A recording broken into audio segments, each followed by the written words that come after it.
మనిషిని వెంటాడుతున్న దేవుని ప్రేమ.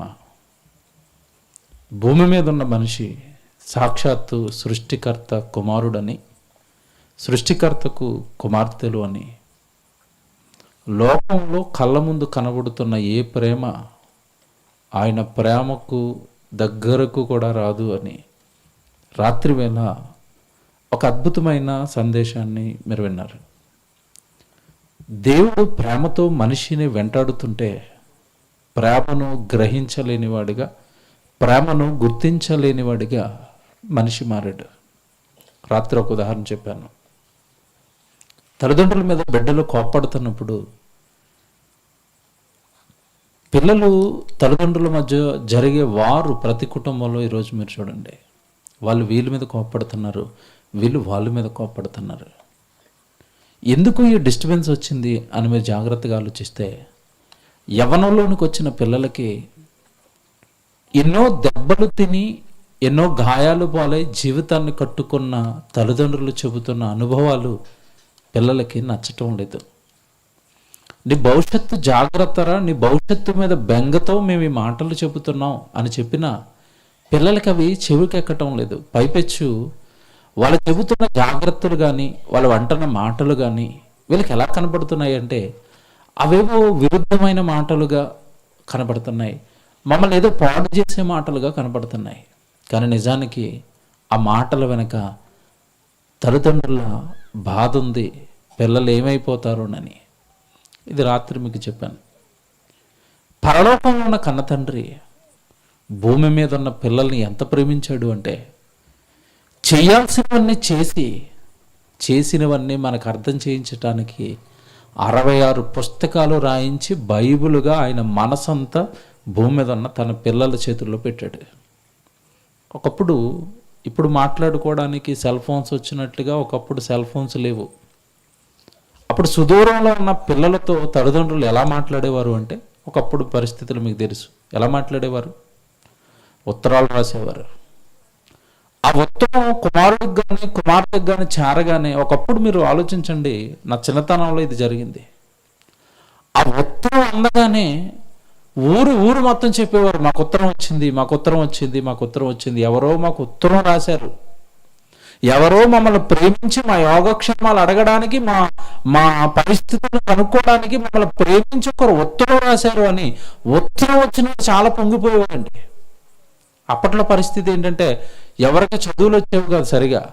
ఆ ఉత్తరం పట్టుకుని వీధంతా తిరిగి ఆ వీధిలో ఎవరైతే చదువుకుని ఉన్నారో అతనితో ఆ ఉత్తరం చదివించుకునేవారు. నా కొడుకు ఉత్తరం వేశాడండి, నా కూతురు ఉత్తరం వేసిందండి, మా అమ్మనాళ్ళు ఉత్తరం వేశారండి. చూసారా, మనుషులు ఒక ఇంత ఉత్తరం రాస్తే అది నీకు చేరితే అంత ఆనందపడితే, పరలోకంలో ఉన్న కన్న తండ్రి రాయించిన ఉత్తరం ఇంత లేదు. ఎంత ఉంది?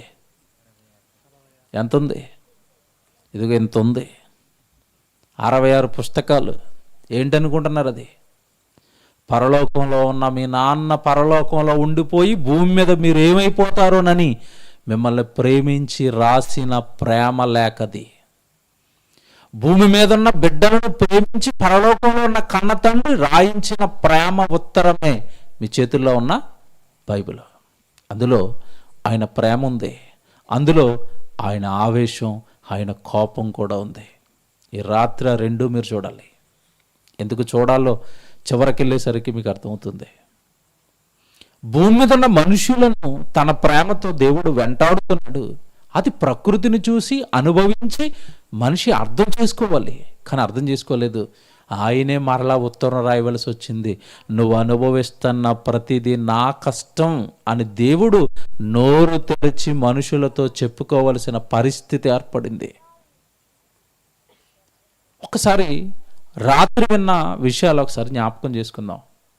పరలోకంలో ఉన్న కన్న తండ్రి ఈ సృష్టి పుట్టక మునుపు మీరు కావాలని కోరుకొని మిమ్మల్ని ఈ జగత్తులోని తేవడానికి చాలా కష్టపడ్డాడు అని చెప్పాను. తర్వాత తల్లి గర్భంలోకి మీరు వచ్చారు. తల్లి గర్భంలోకి వచ్చిన తర్వాత అక్కడ ఒక రూపాన్ని కట్టాడు, పిండాన్ని ప్రేమించాడు కన్న తండ్రి అని రాత్రి జ్ఞాపకం చేశాను. ఇకపోతే ఆ పిండానికి ఒక రూపం ఇస్తూ ఒక మాట బైబిల్లో దేవుడు రాయించాడండి. రాత్రి సభ ఇంటికి వెళుతుంటే అన్నయ్య మాట నాకు జ్ఞాపకం చేస్తున్నాడు. నిజంగానండి, ఆ మాట మనసారా ఆలోచిస్తేనండి ఒళ్ళు పులకరించిపోతుంది. అలాంటి మాట ఒకటి బైబిల్లో రాశాడు మన రూపాల గురించి దేవుడు. యెషయా గ్రంథం ఒకసారి మనం చూద్దాం, ఆ మాట ఎంత బాగుంటుందో. 49వ అధ్యాయము 15వ వచనం జాగ్రత్తగా చూద్దాం. యెషయా గ్రంథం 49వ అధ్యాయము 15వ వచనం అండి. స్త్రీ తన గర్భమున పుట్టిన బిడ్డను కరుణింపకుండా చంటి పిల్లను మరుచునా అని అక్కడతో వదిలేసాడు అనుకోండి దేవుడు. భూమి మీద ఉన్న మనుషులు ఏమనుకోరు తెలుసా? ఎక్కడ మరుస్తామండి, తల్లులు టాప్ అండి. పాట చెప్పాను కదా రాత్రి, 100 మంది తల్లులండి, 200 మంది తల్లులండి అని వేషాలు వేసేవారు. మనుషులు వేషాలు వేస్తారనే మరుచునా అని ప్రశ్న వేసి కింద వెంటనే ఏమంటున్నాడు, వారైనా మరుచుదురు కానీ నేను నిన్ను మరువను. తల్లి మరిచిపోతుందంట, నేను మాత్రం నిన్ను మరవను. తల్లి మరుస్తుందా? చెప్పాను కదా రాత్రి, నా బిడ్డను నేను మర్చిపోనన్న తల్లి ఎవరైనా ఉంటే చేయలేపాలి. ఉన్నారా? ఉంటే ఈ రాత్రే ప్లాన్ చేస్తాం మీ బిడ్డను ఎత్తుకుపోవడానికి. ఎందుకు మర్చిపోరో ప్రాక్టికాలిటీ చూపిస్తాం. బిడ్డను ఎత్తుకుపోతే తెల్లవారు లేచి ఎత్తుక్కుంటారు. ఏమేమి మేమే తీసుకున్నాం, నువ్వు మర్చిపోయి చూసానే బిడ్డను అంటాం. ప్రాక్టికల్గా చేస్తే కానీ కొన్ని అర్థం అవ్వవు దేవుడు చెప్పినవి. బైబిల్లో మీకు తెలుసు కదండి, సొలొమోను దగ్గర తీర్పుకి వచ్చారు 2 తల్లులు. ఏం చేసింది మా తల్లి? బిడ్డను పక్కన వేసుకొని పడుకోనండి, నిద్ర మత్తులో బిడ్డ మీద పడుకుంది. దిండు అనుకుంది, బిడ్డ చచ్చిపోయాడు. పక్క ఆవిడ బిడ్డను దొంగతనం చేసి ఈవిడ నా బిడ్డను పంచాయతీకి సొలొమోను దగ్గరికి వచ్చారు. తెలుసు కదండి. మర్చిపోతారా తల్లులంటే? మర్చిపోతారండి. మానవ దేహాలు కదండి, అలసిపోతే నిద్రపోతాయండి. వారైనా మరుస్తారు. మర్చిపోవడానికి నేను నీలాంటి మానవ దేహాన్ని కాదు. ఇప్పుడు ఇక్కడ ఒక విషయం చెప్పాడు, జాగ్రత్తగా వినాలి. ఎందుకు నేను నిన్ను మర్చిపోలేదంటే, మీ అమ్మ కేవలం 9 నెలలు మోసింది, భూమి మీదకి దింపింది. నాది 9 నెలల ప్రేమ కాదు మర్చిపోవడానికి. జగత్తు పుట్టక ముందు పుట్టిన ప్రేమ, జగత్తే లేనప్పుడు నీ మీద పుట్టిన ప్రేమ. పైపెచ్చు ఎందుకు నేను నిన్ను మర్చిపోలేకపోతున్నానంటే ఇప్పుడు కారణం చెప్తాడు కింద, వారైనా మరుచుదురు గాని నేను నిన్ను మరువను. ఎందుకంటే ఇప్పుడు చెప్తాడు చూడండి కింద, చూడును నా అరచేతుల మీద నేను నిన్ను చెక్కుకున్నాను. అంటే దేవుడు మన రూపాన్ని తన అరచేతుల మీద చెక్కుకున్నాడా? ఎక్కడ చెక్కాడు? తల్లి గర్భంలో. చెక్కటం ఏంటండి? రూపాన్ని చెక్కాడా? అవునండి. శిల్పకారుడు శిల్పాలు చెక్కుతాడు చూడండి. వైఎస్ రాజశేఖర రెడ్డి గారి బొమ్మ మాకు కావాలి అన్నాం అనుకోండి, రాజశేఖర రెడ్డి గారి బొమ్మ చెక్కుతాడు. ఎన్టీఆర్ గారి బొమ్మ కావాలన్నాం అనుకోండి, ఎన్టీఆర్ గారి బొమ్మ చెక్కుతాడు.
ఓకే, దేవుని పిల్లవారా, దేవుడు మనిషిని ఎందుకు మరిచిపోలేకపోతున్నాడు అంటే కారణం చెప్పాడండి.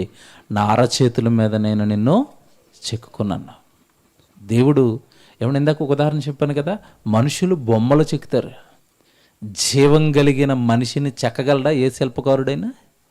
చెక్కలేడు. ఇంకొకటి చెప్పనా మీకు, రామారావు గారు బొమ్మలు 10 బొమ్మలు చేయండి అని ఆర్డర్ ఇచ్చారనుకోండి, 10 మందిని చేయమంటేనండి ముక్కు 10 చోట్ల పెడతాడు ఆ బొమ్మకు. వాడు ఒక చోట ఉంటుంది ముక్కు. రామారావు గారి బొమ్మకి ముక్కు ఒకటి చొట్టడిపోయి ఉంటుంది, ఒకటి లేచి ఉంటుంది, ఒకటి పడుకుని ఉంటుంది. ఏమంటే నిజంగా దేవుడు మన రూపాలు చెక్కాడు. ఎక్కడైనా మన అవయవాలు బాగోకుండా ఉన్నాయండి? ఇంకోటి చెప్పనా, విచిత్రం, దేవుడు మన రూపాలు చెక్కటం వెనకాల ఒక విచిత్రం చెప్తున్నానండి. ముక్కు అందరికీ ఇక్కడే ఉంటుంది. ఇక్కడే ఉందా? ఎవరికైనా పక్కకుందా? ఇక్కడే ఉంటుంది. పళ్ళు ఇక్కడే ఉంటాయి, జుట్టు అక్కడే ఉంటుంది, కళ్ళు అక్కడే ఉంటాయి. కానీ అందరూ ఒకలా ఉండరు. అవునా? చిత్రం కదండి, ఇది విచిత్రం కదండి. ఎక్కడ అవయవం అక్కడే ఉంటుంది, ఒక్కొక్కరు ఒక్కొక్కలా ఉంటారు. నాకులాగా ఎవరైనా ఉన్నారు ఇక్కడ? లేరు. మహేష్ బాబులాగా ఎవరైనా ఉన్నారు ఇక్కడ? ఐశ్వర్యలాగా ఎవరైనా ఉన్నారా? లేరు. ఎవరికి వాళ్ళు సెపరేట్. ఎందుకు చెక్కాడంటే, నువ్వు నాకు అంత స్పెషల్ రా, నిన్ను అలాగే చెక్కుకున్నాను. నీకున్న వేలి ముద్ర మరొకడికి ఉండదు, నీకున్న కంటి మీద ముద్ర మరొకడికి ఉండదు, నీకున్న స్మెల్ మరొకడికి ఉండదు. తెలుసా? మన వాసన మనదే, మన వాసన ఇంకొకరికి ఉండదు. నా వాయిస్ ఇంకొకరికి ఉండదు. ఏమండి, నా వేలు ముద్రలు, కాళ్ళ ముద్రలు, ఏ ముద్ర మరొకరికి ఉండదు. నా పళ్ళ వరుస ఇంకొకరికి ఉండదు. ఏంటండి ఇవన్నీ? నువ్వు నాకు అంత స్పెషల్, నేను నిన్ను అంత ప్రేమించాను, నా అరచేతుల మీద నేను నిన్ను చెక్కుకున్నాను కనుక నిన్ను మర్చిపోలేకపోతున్నాను కొడుక అన్నాడు దేవుడు. ఇది దేవుని ప్రేమకు నిలువెత్తు నిదర్శనం. అలా చెక్కుకున్న రూపం ఈ భూమి మీదకి వచ్చింది. చెప్పాను రాత్రి, అలా చెక్కుకున్న రూపం ఈ భూమి మీదకి రాగానే ఈ భూమి మీద ఉన్న ఈ మనుషులను చూసి భయపడి ఏడుస్తున్న కొడుక్కి మరలా ధైర్యం ఇచ్చాడు. తల్లిపాలతో, బిడ్డ నేను ఉన్నాను రా నీకు అన్నాడు. పెరుగుతున్నాడు.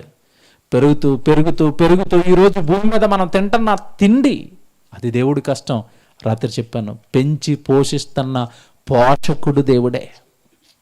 ఆదికాండం ఒక్క మాట మీరు చూడండి, పోషణ గురించి దేవుడు మంచి మాట చెప్తున్నాడు. ఆదికాండము 48వ అధ్యాయము 15వ వచనంలో ఏమండి, యాకోబు గారు ఒక మంచి సందేశాన్ని ఈ సమాజానికి ఇస్తున్నాడు. 48వ అధ్యాయము 15వ వచనం ఆదికాండం. అతడు యోసేపును దీవించి,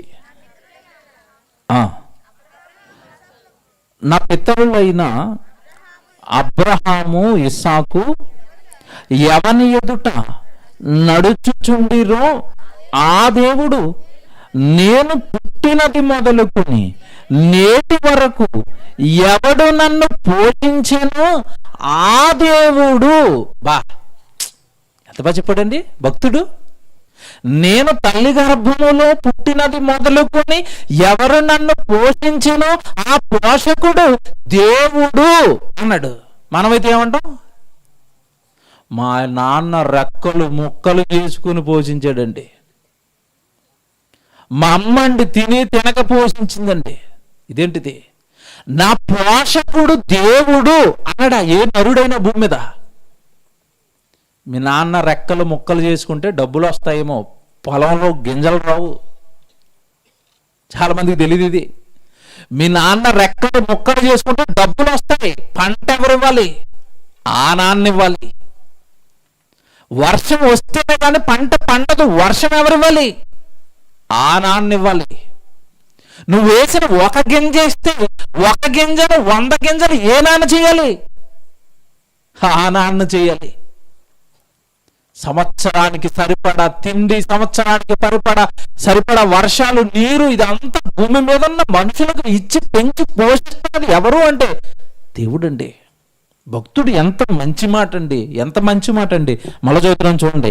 యోసేపును దీవించిన ఆ పితరులైన అబ్రహాము ఇస్సాకు ఎవని ఎదుట నడుచుచుండిరో ఆ దేవుడు నేను పుట్టినది మొదలుకొని నేటి వరకు ఎవడు నన్ను పోషించునో ఆ దేవుడు అనగా సమస్తమైన కీడులలో నుండి నన్ను తప్పించిన దూత ఈ పిల్లలను ఆశీర్వదించునుగాక.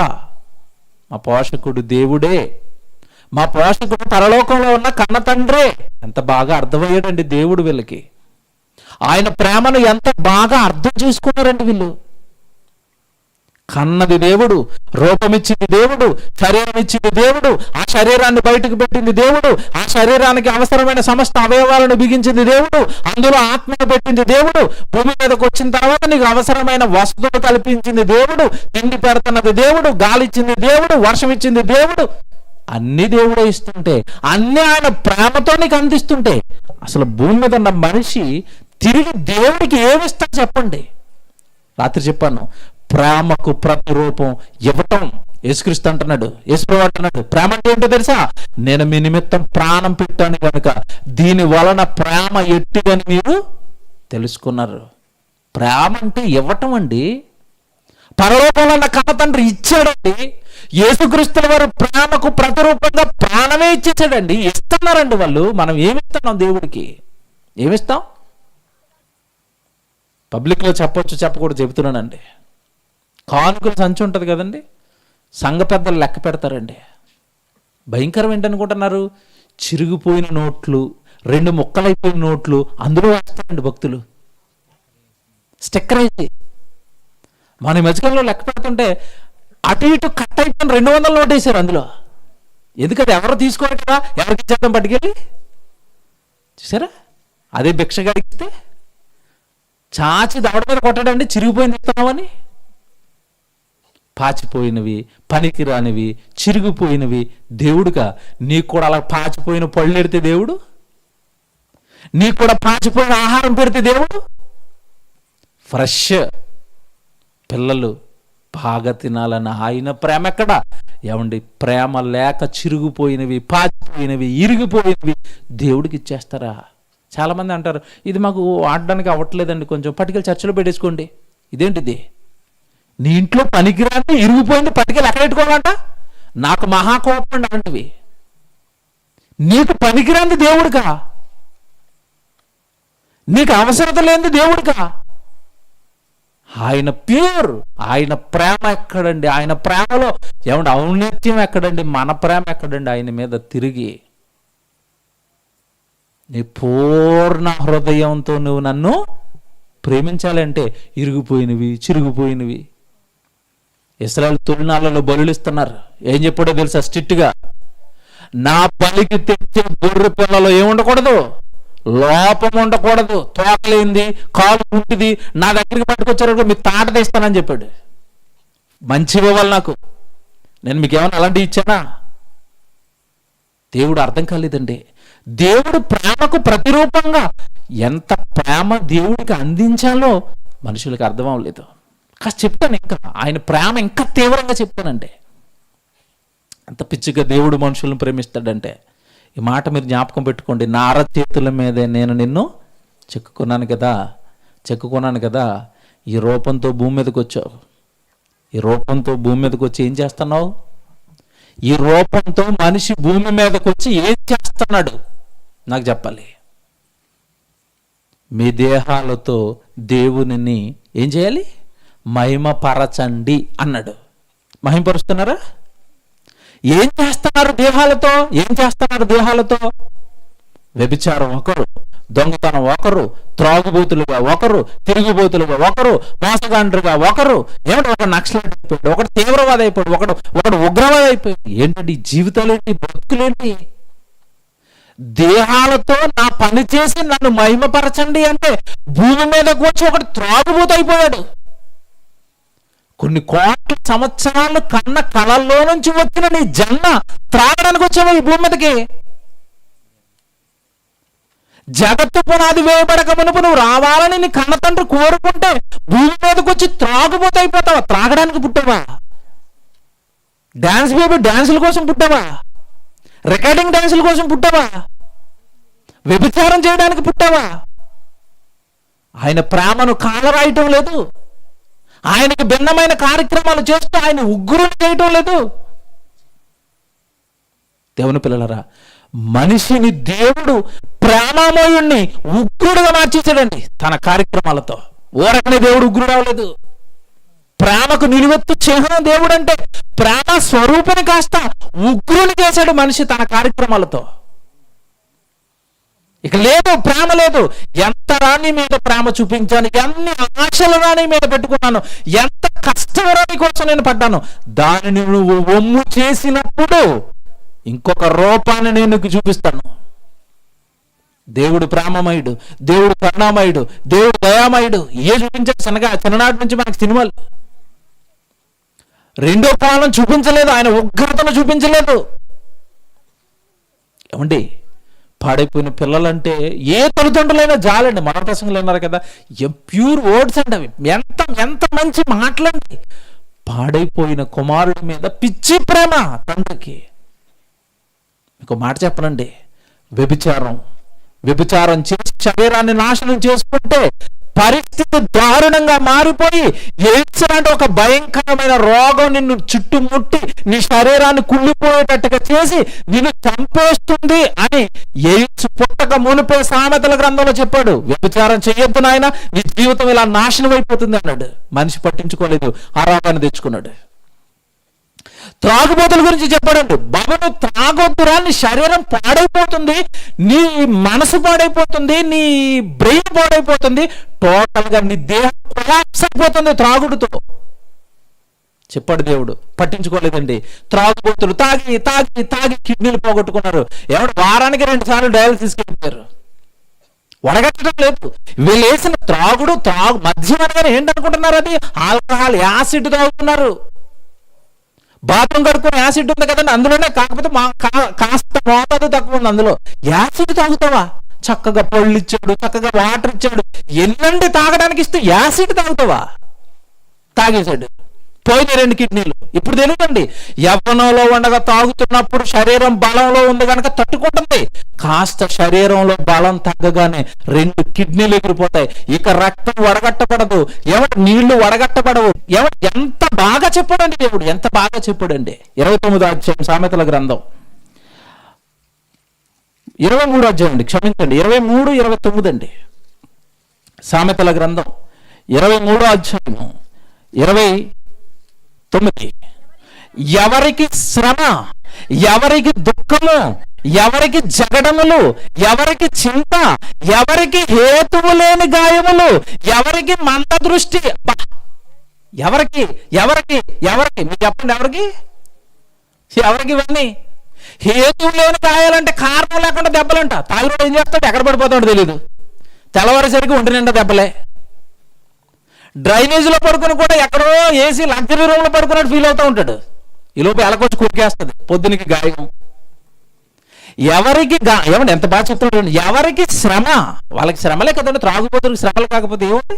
ఒక పక్క ఆరోగ్యం పాడైపోయి, మరొక పక్క కుటుంబం అంతా చేదరించుకుని అప్పులు పాలైపోయి తెచ్చిన సంపాదన అంతా దానికే ఖర్చు అయిపోయి శ్రమ కాకపోతే ఇంకేం మిగిలింది వాళ్ళ జీవితంలో? ఎవరికి శ్రమ.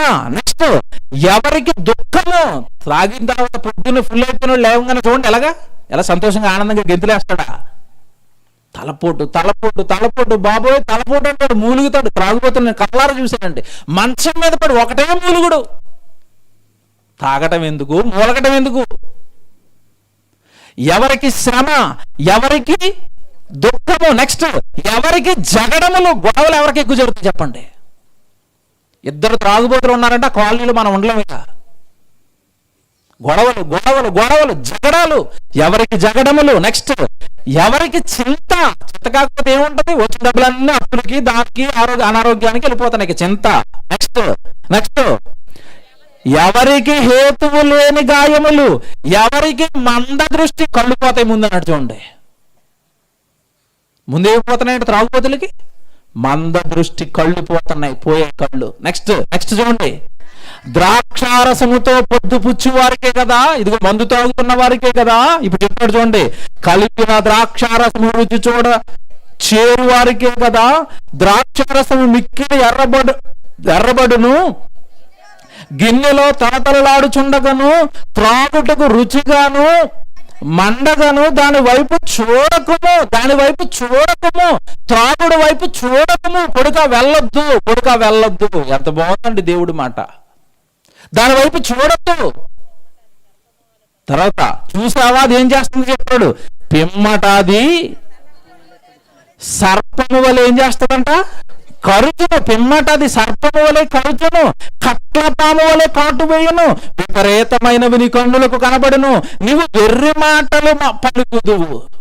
ఏమన్నా ఎంత బాగా చెప్తున్నాడు చూడండి. తాగినోళ్ళు ఏం చేస్తారంట, వెర్రి మాటలు మాట్లాడతారా?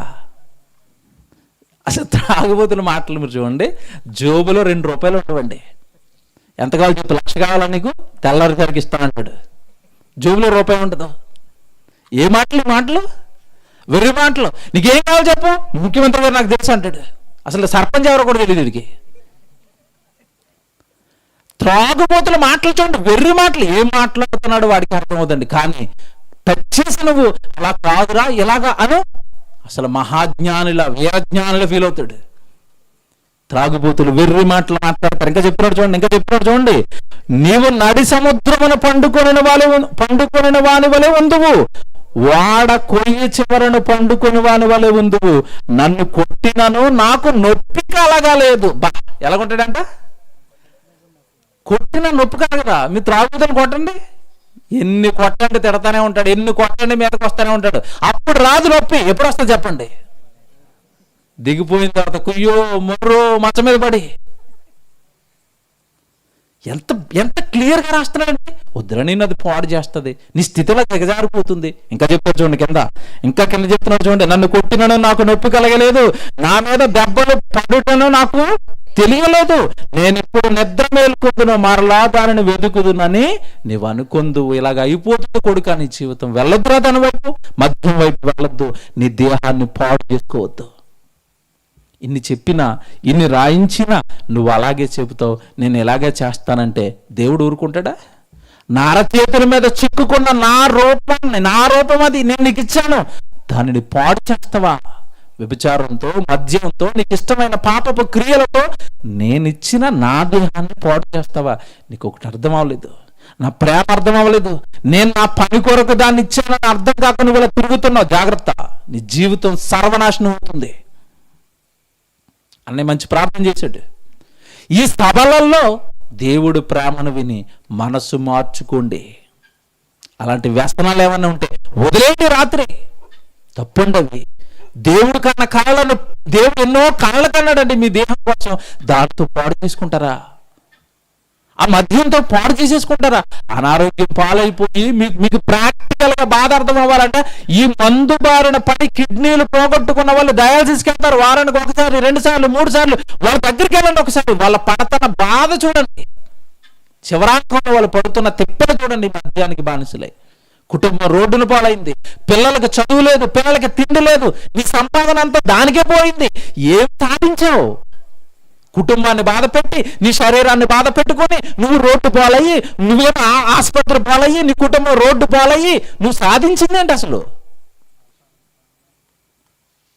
దేవుడు చెప్పాడంటే ఆహారము కాని దాని కొరకు నీ రోకలు ఇవ్వద్దు, నీ కష్టాన్ని ఇవ్వకు.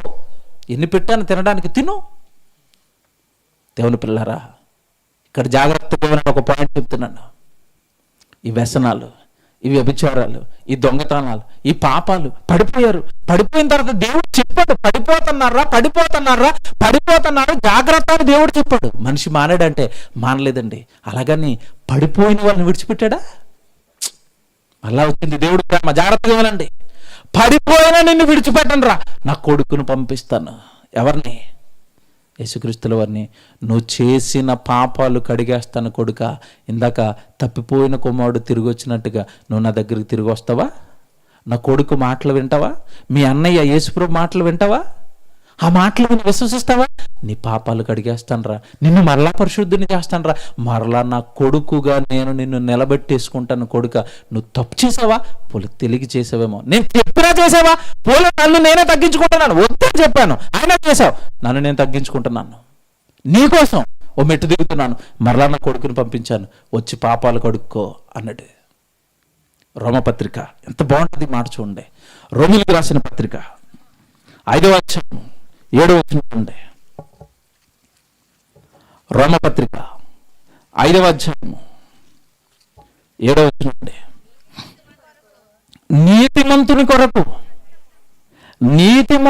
కొరకు సహితము ఒకడు చనిపోవుట అరుదు. నీతిమంతుల కొరకు ఒకడు చనిపోవుట అరుదు. మంచివాడి కోసం ప్రాణం ఇచ్చే వాళ్ళు ఉన్నారా ఈరోజు? లేరండి. డాడీ గారు పోయిన వారం అంతకుముందు వారం లైవ్లో చెప్తున్నారు ఒకటే. ఒక మంచి తల్లంట బిడ్డలను కన్నదంట, గొప్ప వాళ్ళని చేసిందంట. కిడ్నీలు పోయాయంట ఆవిడికి. కిడ్నీలు పోయినప్పుడు డాక్టర్ అన్నాడంట, మీలో మీ పిల్లల్లో ఎవరైనా ఒక తల్లికి ఒక కిడ్నీ ఇస్తే ఆవిడ బ్రతుకుతుందంటే ఒక్క కుమారుడు కానీ ఒక్క కుమార్తె కానీ కిడ్నీ ఇవ్వడానికి ముందుకు రాలేదంటే ఆవిడ చచ్చిపోయింది. తల్లండి, ఎవరికో కాదండి, సొంత తల్లండి, కన్నదండి, పెంచిందండి. 100 మంది తల్లిలో 100 మంది దేవుళ్ళు వచ్చిన ఈవిడ ప్రేమ చూపించడానికి పాట పాడిన వీళ్ళే. ఆ తల్లికి కిడ్నీ పోతే ఒక్క కాలేదు ముందుకి కిడ్నీ ఇవ్వడానికి. కన్న తల్లికి కిడ్నీ ఇవ్వని నరజాతి పాడైపోయిన వ్యభిచారుల కోసం, దొంగతనం చేసే వాళ్ళ కోసం ప్రాణం ఇచ్చేంత ప్రేమ ఉందా? మీరు చెప్పండి. ఇక్కడ ఒక మంచి పాయింట్ చెప్తున్నాడు మనకి, జాగ్రత్త చదవండి. 7వ వచనం. నీతిమంతుని కొరకు సహితము ఒకడు చనిపోవుట అరుదు. మంచివాని కొరకు ఎవడైనా ఒకవేళ చనిపోవుట తెగింపవచ్చును. అయితే దేవుడు మన ఎడల తన ప్రేమను వెల్లడిపరుచుచున్నాడు. ఎట్లనగా మనమింకను పాపులమై ఉండగానే క్రీస్తు మన కొరకు ఎప్పుడు చచ్చిపోయాడంట? నువ్వు మంచుడుగా చచ్చిపోయా. నువ్వు ఎక్కడో పాపములో ఉండగానే క్రీస్తు మన కొరకు చనిపోయాడు. ప్రాణం పెడతానరా, నేను ప్రాణం పెడతాన్న విధానాన్న చూసైనా త్రాగుడిని వదిలేస్తావా? నీ కొరకు సిలువలో దెబ్బలు తిన్నాను కదా, ఆ రక్తం కారిపోయింది కదా, మేకలు వేయించుకున్నాను కదా, ముళ్ళ కిరీటం నెత్తి మీద పెట్టించుకున్నాను కదా, ఈ శ్రమ చూసైనా నీ త్రాగుడు మానేస్తావా? ఈ కష్టం చూసైనా నీ వ్యభిచారాన్ని విడిచిపెట్టేస్తావా? నీ పాపం కొరకు నేను చచ్చిపోతున్నాను. ఇది నీ మీద నాకున్న ప్రేమ. ఎక్కడ చెప్పండి లోకంలో ఇంత ప్రేమ? ఎక్కడైనా చూసారా? ప్రాణం పెట్టేంత ప్రేమ ఎక్కడైనా లోకంలో మీకు దొరుకుతుందా? మన మధ్యకాలంలో నదిలో పడి చచ్చిపోయారు కొంతమంది ప్రాణ స్నేహితులు. 5గురు వెళ్ళారు ఈతకి, 3 లోపల కొట్టిపోతున్నారు, 2 పైన అరుతున్నారు. అత్తయ్యలు మా వాళ్ళు కొట్టిపోతున్నారు. ఒక్కడు దూకలేదండి వాళ్ళని కాపాడడానికి. ప్రాణం పెడతారా? ప్రాణం పెట్టేంత ప్రేమ ఉందా? దేవుడు త్రాగుపోతావా? ప్రాణం పెట్టాడు. తిరిగిపోతావా? ప్రాణం పెట్టాడు. తెలియక తప్పులు చేసావా? పోలు చేసేసావా ఏదో బలహీనతతో? ఈ రాత్రైన మనసు తెరువు, మానేయాలి. నేను మాన్ను, దేవుడు చెప్పినా మాన్ను, దేవుడు ప్రాణం పెట్టినా మాన్ను అంటే దేవుడు ఉగ్రతకు రెడీ అవు, దేవుడు కోపానికి సిద్ధపడు. ఒక మాట చెప్తానండి, ప్రేమ ఉన్న చోటే కోపం ఉంటుంది. ఉంటుందా? ఉండదా? మీ పిల్లల్ని బాగా ఇష్టంగా పెంచుకున్నారు. ఆడొక భయంకరమైన పాపం చేసి మీ ముందు నిలబడ్డాడు. ఏం చేస్తారు? ముద్దాడతారా? ఏం చేస్తారు చెప్పండి? కొట్టరా? కొట్టడంలో ఎలా కొడతారు చెప్పండి? మళ్ళీ మామూలుగా ఉండదు కొట్టుడు. ఆడికి పాస్ చేయాల్సిందే నెక్కర్లో. బాబోయ్ మా నాన్న చేతిలో ఇంకెప్పుడు నిలబడకూడదు అన్నంతగా కొడతారు. ఎందుకు? ఆ దెబ్బల వెనకేముంది చెప్పండి? ఏమా ఇంత ప్రేమగా పెంచుకున్నావురా, ఇన్ని నీకు కావలసినవన్నీ ఇచ్చావురా, ఎక్కడో చదువుతానంటే మా తల తాకట్టు పెట్టి లక్షలు తెచ్చి నిన్ను అక్కడ హాస్టల్లో వేసావురా, అమ్మాయిని పోయి చేసుకుని వస్తావా, ఉద్యోగంతో వస్తావు అనుకుంటే ఇంటికి. ఏడా దెబ్బ? భారీ ముందు కొడతాడు దబ్బడ మీద. నేను పడ్డ కష్టం ఏంట్రా, నువ్వు చేసిన కార్యక్రమం ఏంట్రా అంటాడు. మీకు కోపం వస్తే ఇది మీకు న్యాయం అనిపిస్తుంటే పరలోకంలో ఉన్న కన్న తండ్రికి కోపం రాదా? దేహాన్ని చిక్కుకున్న కన్న తండ్రి ఆ దేహాన్ని చేతులారా నువ్వు పాడు చేసేస్తుంటే కోపానికి గడ్డం పట్టుకోవాలా? తోలు తీసేస్తాడు దేవుడు. ప్రేమ దానికి డబల్ ఉగ్రుడు దేవుడు. చూపిస్తాను ఉగ్రతను కూడా. ఇప్పుడు రోగాలు పాట ఉంది కదా బాబు, పాట తీసి పెట్టండి. మీరు భూమి మీద ఉన్నంత కాలం జాగ్రత్తగా ఉండండి. మీరు భూమి మీద ఉన్నంత కాలం మీ దేహాన్ని జాగ్రత్తగా ఉండండి. మీ దేహాన్ని భద్రపరుచుకుని ఇలా చెడు కార్యక్రమాలకు కాక ఆయనకు గనక మీ దేహాన్ని ఇస్తే, దేవుడు ఒక వాగ్దానం ఇచ్చాడు, మర్చిపోకండి. ఆయన ప్రేమను మళ్ళా చెప్తున్నాను. దేవుడు ఒక వాగ్దానం ఇచ్చాడు, అది భూమి మీద ఉన్న ఎవడు కూడా ఈ వాగ్దానం మీకు చేయలేడు. మీ దేహాన్ని కాపాడుకుంటారా? పవిత్రంగా, పరిశుద్ధంగా, చక్కగా ప్రార్థనకు వస్తారా? వాక్యాలు వింటారా? దేవుడు పని చేసుకుంటారా? వ్యసనాలకు, పాపాలకు దూరంగా ఉండి దేవుడి సన్నిధిలో మీ జీవితాన్ని గడుపుకుంటారా? దేవుడి సేవకు ఏమైనా చేస్తారా? చక్కగా దేవుడిలో కనుక మీ జీవితం ముగిసిపోతే, జాగ్రత్తగా వినండి, దేవుడి సేవలో, దేవుడి పనిలో మీ శరీరం అరిగిపోయి కరిగిపోయి మీరు భూమి మీద జీవితాన్ని ముగిస్తే, దేవుడు ఒక గ్యారంటీ ఇచ్చాడు మీ దేహానికి. యెషయా గ్రంథం జాగ్రత్తగా చూడాలి. ఏ వచనాలు? యెషయా గ్రంథం మీరు చూడండి, 26వ అధ్యాయం 19వ వచనం. యెషయా గ్రంథం 26వ అధ్యాయం 19వ వచనం అండి. మృతులైన నీవారు బ్రతుకుదురు. ఎవరు బ్రతుకుతారంట? ఎవరు బ్రతుకుతారని అక్కడ అందరూ అని ఉందా? ఎవరు మీకు కనపడిందా? మృతులైన నీవారు బ్రతుకుతారు. ఎవరు? దేవుని వారు. దేహాన్ని దేవుడికి ఇచ్చిన వారు దేవుని వారు. దేహాన్ని దేవుడు పనికిచ్చిన వారు దేవుని వారు. దేహంతో పడిన కష్టాన్ని తెచ్చి ఇలాంటి సభలు పెట్టించిన వారు దేవుని వారు. మృతులైన నీవారు బ్రతుకుతురు. తర్వాత నా వారి శవములు సజీవములగును. ఏం మాట అండి!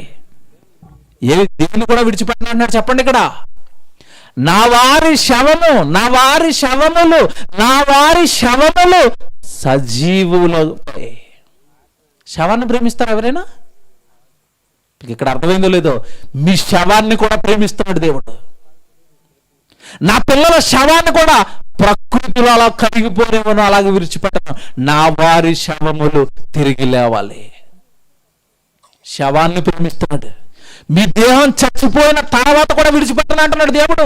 మీ దేహాన్ని దేవుడికి ఇస్తే, మీ దేహాన్ని దేవుడి సేవకిస్తే, దేవుడి పనికి మీరు ఇస్తే, పాపండి, చిన్న పాపండి, నిజంగా మురిసిపోయానైతే మాట్లాడట్లేదండి దేవుడి గురించి. ఎంత బాగా చెప్పిందండి. నోరు తిరగని పాప. మన నోరు ఎంత నోరండి! ఎన్ని మాట్లాడి లోకంలో తిట్టమంటే తిడతామండి. బాబోయే వాడు ఉరేసుకుని చచ్చిపోవాలి మన తిట్టికి.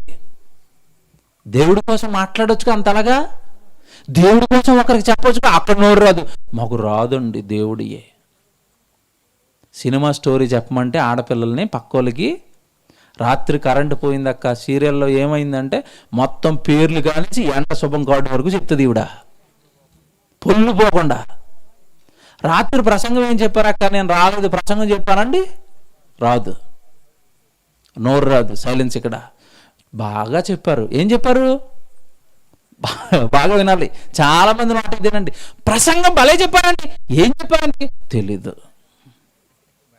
బాగా చెప్పారంటున్నా? అంతే, బాగా చెప్పారు.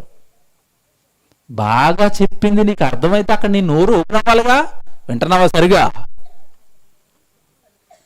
రాత్రి చెప్పారక్క, మృతులు లేస్తారంటక్క, ఎముకలు లేస్తాయంటక్క, త్రాగుబోతుల గురించి సామెతల గ్రంథంలో రాశాడంటక్క. ఇలా చెప్పొచ్చుగా, రాసుకుని చక్కగా. ఈ పని పెట్టుకోం. కొంతమంది వస్తారండి ప్రార్థనకి, తల్లులు నమస్కారం, ఓ బైబిల్ ఉండదు, ఓ నోట్స్ ఉండదు, ఓ పెన్ ఉండదు, ఓ రాసుకోరు. అలాగేదో తీర్థానికి వచ్చినట్టుగా అలాగ వచ్చి కూర్చుని అలాగ పిల్లలతో కాసేపు ఆడుకుని మొహం అలా కిందకేసి పక్కకేసి ఆమేన్ అనగానే అవుట్. ఇదేంటిది? నేర్చుకోకపోతే దేవుడిచ్చిన అవకాశంలో దేవుడు చక్కగా దైవంలో నోట చెబుతున్న వచనాలు రాసుకుని ధ్యానించి మరొకరికి నువ్వు చెప్పలేకపోతే, ఆ దేహం ఆ దేవుడి పని కొరకు వాడుకోకపోతే ఎందుకు లేపుతాడు నీ శరీరాన్ని? ఎందుకు లేపుతాడు నీ శవాన్ని? సమాధులలో ఉన్న నా వారి శవాలు సమాధులు బద్దలు కొట్టుకొని వస్తాయి అన్నట్టు యేసుక్రీస్తు వారి 2వ రాకడలో.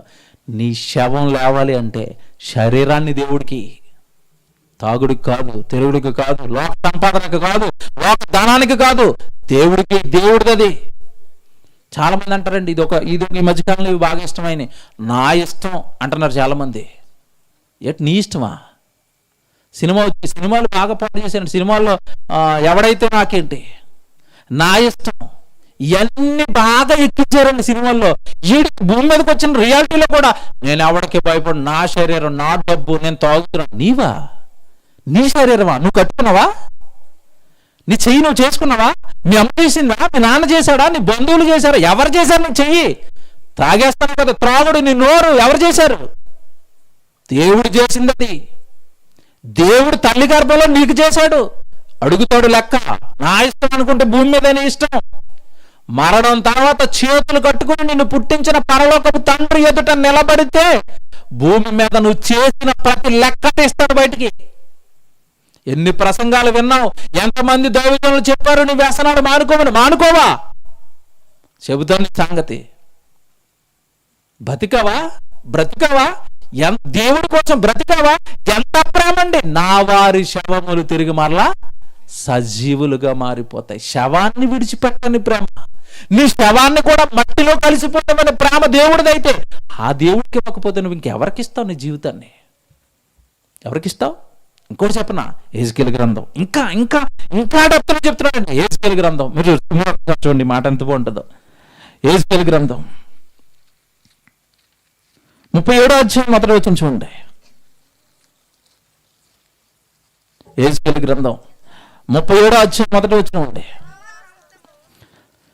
యెహెజ్కేలు గ్రంథము 37వ అధ్యాయం మొదటి వచనం. యెహోవా హస్తము నా మీదికి వచ్చెను, నేను ఆత్మవశుడనై యెహోవా నన్ను తోడుకొని పోయి ఎముకలతో నిండి ఉన్న ఒక లోయలో నన్ను దింపెను. ఆయన వాటి మధ్య నన్ను ఇటు అటు నడిపించుచుండగా ఎముకలు అనేకములు ఆ లోయలో నాకు కనబడును. అవి కేవలము ఎండిపోయినవి. చచ్చిపోయిన తర్వాత ఏమంటే పాతి పెట్టిన తర్వాత ఏం మిగులుతాయి చెప్పండి? చివర ఏం మిగులుతాయి? మాంసం అంతా మట్టిలో కలిసిపోతుంది, పురుగులు తినేస్తాయి. చివరికి శవాన్ని పాతి పెట్టిన చోట ఎక్కువ కాలం మీకు కనపడేవి ఏంటి అంటే ఎముకలు. అవి కూడా ఎండిన ఎముకలు. ఇక్కడ ఏమంటున్నాడు చూడండి, ఎండిన ఎముకలు కనపడ్డాయి అన్నడా? 2వ వచనం. ఎముకలు ఆ లోయలో నాకు కనపడిన అవి కేవలం ఎండిపోయినవి. 3వ వచనం. ఆయన నరపుత్రుడా, ఎండిపోయిన ఈ ఎముకలు బ్రతకగలవాని నన్ను అడగగా, ప్రభువా యెహోవా అది నీకే తెలియనని నేను అంటున్నా. అందుకు ఆయన ప్రవచన మెత్తి ఎండిపోయిన ఈ ఎముకలతో ఇట్లనము, ఎండిపోయిన ఎముకలారా యెహోవా మాట ఆలకించండి. ఈ ఎముకలకు ప్రభు అయిన యెహోవా సెలవిచ్చినదేమనగా, మీరు బ్రతుకున్నట్లు నేను మీలోనికి జీవాత్మను రప్పించుచున్నాను. చూసారా? ఎముకను బ్రతికిస్తాడా? ఎముకలు కూడా నేల కలిసిపోనివడా? నా వారి ఎముకలు, నా వారి శవాలవి, వాటికి మరలా జీవాన్నిస్తాను. ఎందుకంటే ఆ ఎముక భూమి మీద ఉన్నంత కాలం నా కొరకు కష్టపడింది. ఆ శరీరం భూమి మీద ఉన్నంత కాలం నా కోసం మాట్లాడింది. ఆ కాళ్ళు నా కోసం ప్రయాణం చేసాయి, ఆ చేతులు నా కోసం పనిచేశాయి. ఎందుకు వదులుకుంటాను వాటిని? చివరికి ఎముకను కూడా వదులుకోను. నా పిల్లల ఎముకది. ఏం ప్రేమ అండి! ఎవరికి అర్థమైంది? దేవుడు ఏమర్థమయ్యాడు? దేవుడు జీవితాన్ని దేవుడికి ఇస్తే శవంతో సహా ఎముకతో సహా భద్రపరిచేస్తాను, నీవు మరలా నీకు ఇస్తాను అన్నాడు. నువ్వెవరి కోసం బ్రతుకుతున్నావు? వేటి కోసం బ్రతుకుతున్నావు? అవేమైనా నిన్ను బ్రతికిస్తాయా? అవేమైనా నీకు మరలా జీవాన్ని ఇస్తాయా? అవేమైనా నీకు మరలా భద్రతనిస్తాయా? దేవుని పిల్లారా, ఇది ప్రేమకు నిలువెత్తిన దర్శనం. మీ శవాన్ని విడిచిపెట్టను, మీ ఎముకను విడిచిపెట్టను. అది పరలోకంలో ఉన్న కన్న తండ్రిగా బిడ్డల మీద నాకున్న ప్రేమ. కానీ ఇంత ప్రేమను నేను చూపించి, ఇన్ని వసతులు నేను మీకు ఏర్పాటు చేసి, మీరు వ్యసనాల వైపు వెళ్ళకండి, నా కొరకు బ్రతకండి అంటే మీరు నన్ను మరిచిపోయారు. కనుక ఇప్పుడు నాకేమొచ్చిందో తెలుసా? కోపం. ద్వితీయోపదేశకాండం త్వరగా చూడండి. ద్వితీయోపదేశకాండం 32వ అధ్యాయం 18వ వచనం చదవండి. ద్వితీయోపదేశకాండం 32వ అధ్యాయం చూడండి.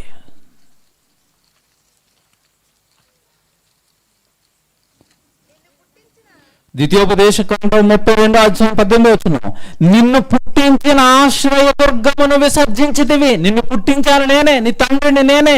నన్ను నువ్వు పక్కకు పెట్టేశావు, విసర్జించావు. చూడండి చెప్తున్నాడు,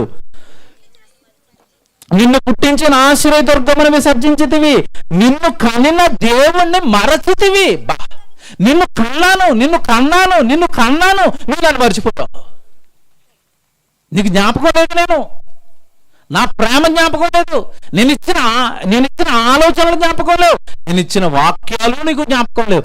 నీవు నన్ను మరచితివి, యెహోవా దానిని చూచెను. ఎవరు చూస్తున్నారట?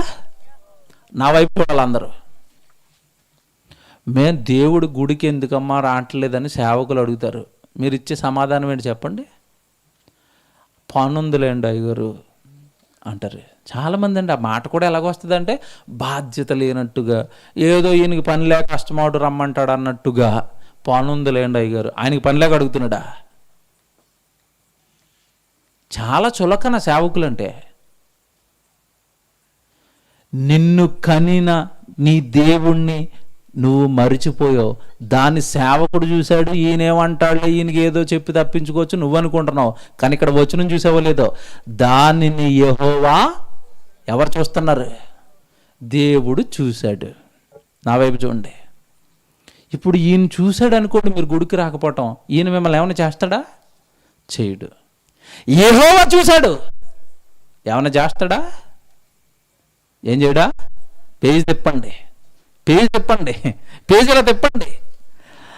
తన కుమారుల మీదను కుమార్తెల మీదను క్రోధపడెను, వారిని అసహించుకొనెను. అబ్బా, నన్ను మర్చిపోవు కదా, నువ్వంటే నాకు అసహ్యం. నేను ఎప్పుడండి మర్చిపోయాను అని మీరు అనుకుంటారేమో. ఆదివారం మీరు గుడికి రాలేదంటే దేవుడిని మీరు మర్చిపోయారు. గుడికి రానులు అందరూ రాసి పెట్టుకోండి.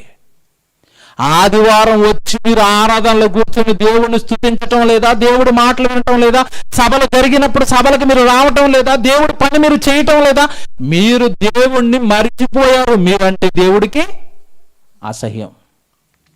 చూడండి చెప్తాడు ఇప్పుడు, తన కుమారుల మీదను కుమార్తెల మీదను క్రోధపడెను, వారిని అసహించుకొనెను, ఆయన ఎట్లా అనుకోలేను. ఆయన ఏదో అనుకుంటాడంటే మన గురించి. చూడండి ఏమంటున్నాడు, నేను వారికి విముఖుడనై వారి కడపట స్థితి ఏమగునో చూచెదను, వారు మూర్ఖ చిత్తము గలవారు, విశ్వాసము లేని పిల్లలు.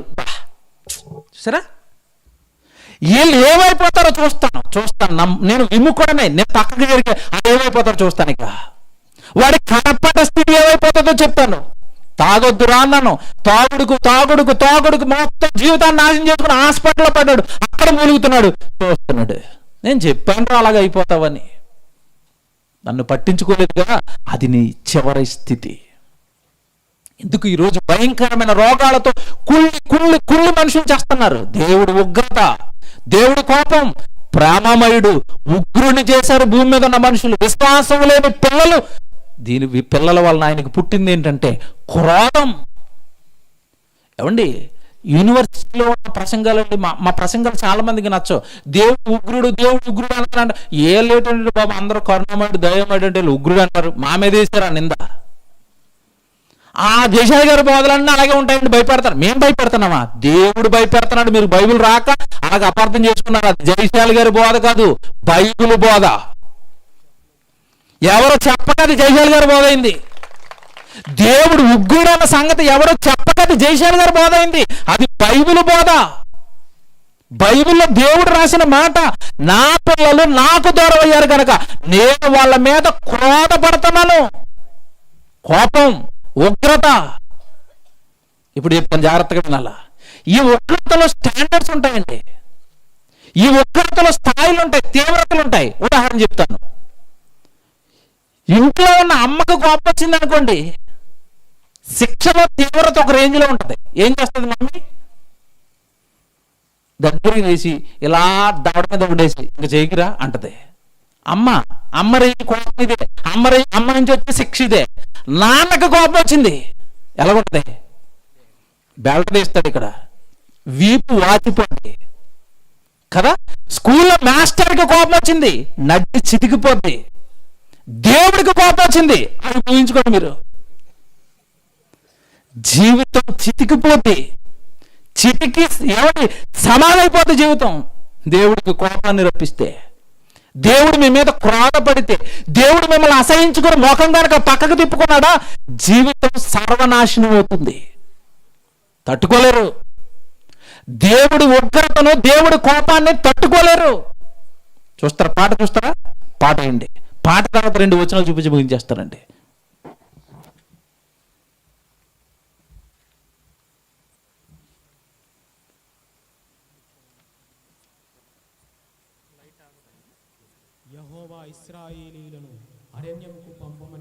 ఆజ్ఞాపించుచున్నాడు. నేను అతని మాట విని ఇశ్రాయేలీయులను పోనిచ్చుటకు యెహోవా ఎవడో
చెప్పండి.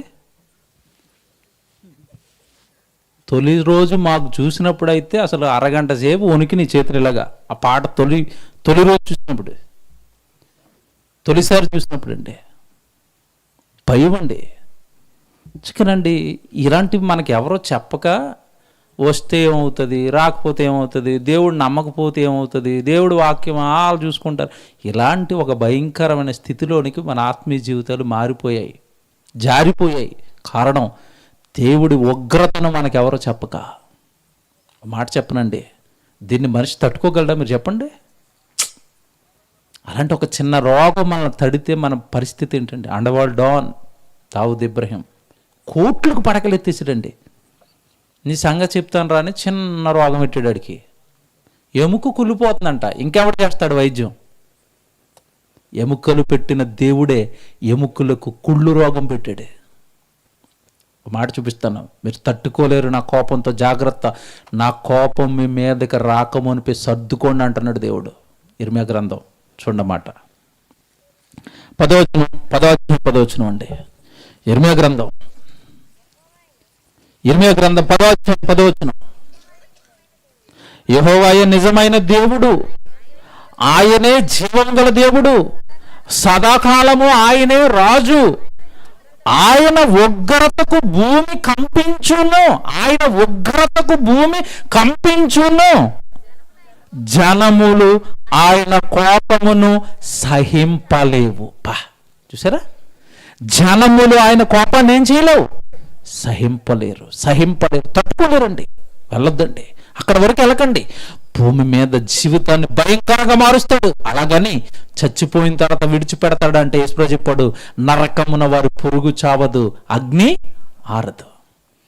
ధనవంతుడండి, వెళ్ళిపోయాడండి.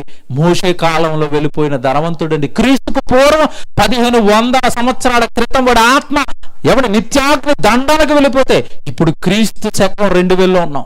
సుమారు 3500 సంవత్సరాలుగా ఆత్మను కాలుస్తున్నాడు దేవుడు. విడిచిపెట్టడు, ప్రేమతో వెంటాడుతున్నాడు. భూమి మీద మీరు ప్రాణాలతో ఉన్నారా, ఆయన ప్రేమ ఇంకా మీకు అందుతూనే ఉంది. వెంటాడుతున్నాడు, కొడుక కొడుక కొడుక కొడుక.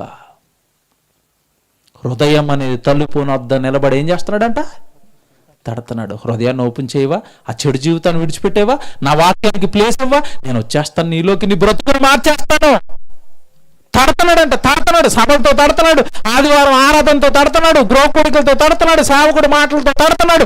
ఎంత తట్టినా తలుపులు తీయటం లేదు. కఠినమైపోయారు. నువ్వు ఇలాగే బ్రతుకుతాం. వద్దండి, మోసపోతున్నారు. ప్రేమించి చెప్తున్నాను, ఎవరి మీద కోపంతోనే కాదు, నీ మీద ప్రేమతో 1000 రూపాయలు ఖర్చు పెట్టి మాటలు చెప్తున్నావు. ఓపెన్ చేయండి. దేవుడి రాత్రి తడుతున్నాడు, ఆ జీవితాలను మార్చుకోమని. విడిచిపెట్టేయండి. ఆయన కోపాన్ని మీరు తట్టుకోలేరండి. మన వల్ల అవదండి. జీవం కలిగిన దేవుని చేతిలో పడుట బహు భయంకరం. పోలీసుల చేతిలో పడితే ఎలాగుంటుంది జీవితం? ఆలోచించండి, ఎలాగుంటుంది? పోలీసులకి, కోర్టులకి, ఈ శిక్షకి నువ్వు ఎంత భయపడుతుంటే, నిత్యాగ్ని దండన శిక్షకు తట్టుకోగలవా? నీ కళ్ళ ముందు నీ వాళ్ళు ఎంతో మంది శిక్షలోకి వెళ్ళిపోవడానికి సిద్ధపడుతున్నారు. ఏనాడైనా నీ డబ్బులు ఖర్చు పెట్టి ఇలాంటి మీటింగ్లు పెట్టి నా వాళ్ళని కాపాడుకోవాలన్న మనసు నీకు ఏనాడైనా వచ్చిందా? కొంతమంది ఇలా మారరు, దేవుడి దగ్గర ఉంటారు కానీ ఏం చేయరు. ఎవడు పోతాడు, పోయినావండి, మాకు ఎందుకు, మేము గుళ్ళో ఉన్నాం. ఇదేంటి నువ్వు పోతావు? ఒంటి పిల్లి రాక్షసులాగా నేను వచ్చి వెళ్ళిపోతానని నిన్ను పరలోకానికి రానివ్వడు. ఉపమానం చెప్పాడు కదా, తలాంతుల ఉపమానం. అసలు వాళ్ళేదంటే వారికి ఇచ్చిన తలాంతును భూమిలో పాతి పెట్టాడంట. పోరా నువ్వు నరకానికి, నువ్వు నా దగ్గరికి అన్నాడు. ఎవరికి చెప్ప, నువ్వెందుకు నాకు? ఏనాడు దేవుడు పని చేయ, నువ్వెందుకు? ఏనాడు సభలు పెట్టించ, నువ్వెందుకు నాకు? మారాలి, అనేక మందిని మార్చుకోవాలి. దేవుడి ఉగ్రతకు వెళ్ళిపోతున్నారండి. కరోనా కాలంలో కోట్ల మంది జారిపోయారండి. ఆ మాట కూడా బైబిల్లో తెలుసా? సమయం అయిపోయింది నాకు ఇప్పటికే. చికిత్స లేని రోగాన్ని నేను నీ మీదకు పంపుతాను, తిరగరా, లోకంలో ఎక్కడ తిరుగుతావో చూడు, దానికి వైద్యం దొరుకుతుంది, సమాలన్నాడంటే బైబిల్లో దేవుడు. కరోనాకి ఇప్పటికే మందు లేదు. ఎందుకు వెంటాడుతున్నాయి ఇవి? మనం చేసిన పాపాలు, మనం చేసిన నేరాలు. ఆయన్ని విడిచిపెట్టాం, ఆయన్ని మర్చిపోయాం, ఆయన పని మర్చిపోయాం, ఆయన వాక్యం మర్చిపోయాం, ఆయన సేవ మర్చిపోయాం. వెంటాడుతున్నాయి ఇవి, మనల్ని వెంటాడుతున్నాయండి. ప్రేమమయుడు, ప్రేమను కాలు రాసుకుంటారా? వెంటపడి ప్రేమిస్తుంటే నాకు వద్దని తన్నేస్తా, ఉగ్రుని చేస్తున్నారు మీ చేతులారా దేవుణ్ణి. ఆయన ఉగ్రతకు మీరు తట్టుకోలేరు. ఏమండి, ప్రసంగాలు రేరుగా దొరుకుతాయండి మీకు, బైబిల్ ఓపెన్ యూనివర్సిటీలో మాత్రమే. మీకు మాట చెప్తాను, చివరగా క్రైస్తవులు కనుక కాస్త మేలుకుంటారేమోనని చివరగా మాట చెప్తున్నాను. ఈరోజు బోధక సమాజం అన్నీ ఏం చెప్పింది అంటే, దేవుడు మిమ్మల్ని ఆశీర్వదిస్తాడు అని చెప్తారు. అవి బైబిల్లోనే చూపిస్తారు. మీరేంటి అమాయకులు, ఏమంటే వాళ్ళు కూడా బైబిల్లోనే చూపించారు కదండి. వెరీ గుడ్, బైబిల్లోనే ఉన్నాయి. ద్వితీయోపదేశకాండం 28వ అధ్యాయంలో ఆశీర్వాదాలు ఉంటాయి. ఏమని? నువ్వు పొలంలో దీవింపబడతావు, నీ పంట దీవింపబడుతుంది, నీ పట్టణంలో దీవింపబడతావు. అసలు ఎటు వెళ్ళినా కూడా దీవెనే అన్నట్టుగా ఉంటుంది అది. ఆ మాటలు చూడగానే మన చెవులకి ఎలాగుంటాయి? అబ్బా, ఏం చేసినా దేవుడు దీవిస్తాడంట. మీకు సంగతి చెప్పనా, 68 వచనాలు ఉంటాయి ఆ ద్వితీయోపదేశకాండం 28వ అధ్యాయంలో 68 వచనాలు ఉంటాయి. జాగ్రత్తగా ఉండండి నా మాట. ఆ 68 వచనాలలో 14 వచనాలు దీవెనలు రాస్తే మిగతా 54 వచనాలు శాపాలు రాశాడు. ఎవరని చెప్పాడు ఇప్పుడు వరకు? అవి చెప్పరు. చూసుకోండి, బైబిల్ చూసుకోండి. మీరు ఇంటికి వెళ్ళిన టైం అయిపోయింది, ఇంటికి వెళ్తారు చూసుకోండి. ద్వితీయోపదేశకాండం 28వ అధ్యాయం 1 నుంచి 14 వరకు ఆశీర్వాదాలు ఉంటాయి. 15వ వచనం నుంచి 68వ వచనం వరకు నువ్వు నా మాట వినకపోతే నీకు క్షయరోగం వస్తుంది, నువ్వు నా మాట వినకపోతే అప్పుల పాలైపోతావు, నీ జీవితం సర్వనాశనం అయిపోతుంది అన్నాడు. 54 వచనాలు. ఎవరు చెప్పరు మనకి. ఈ చెప్తారేమో జయశాలి గారు పోదంటారు వీళ్ళు.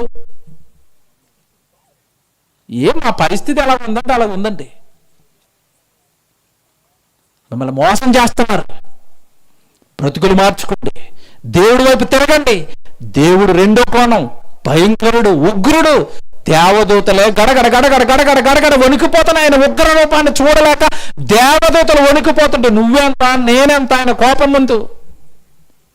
ప్రేమ చూపిస్తాడు, ప్రేమను కాలదన్నితే ఉగ్రుడై నిన్ను అంతం చేస్తాడు. మర్చిపోకండి, మారండి, దేవుడి కోసం బ్రతకండి. ప్రార్థన చేసుకుందాం.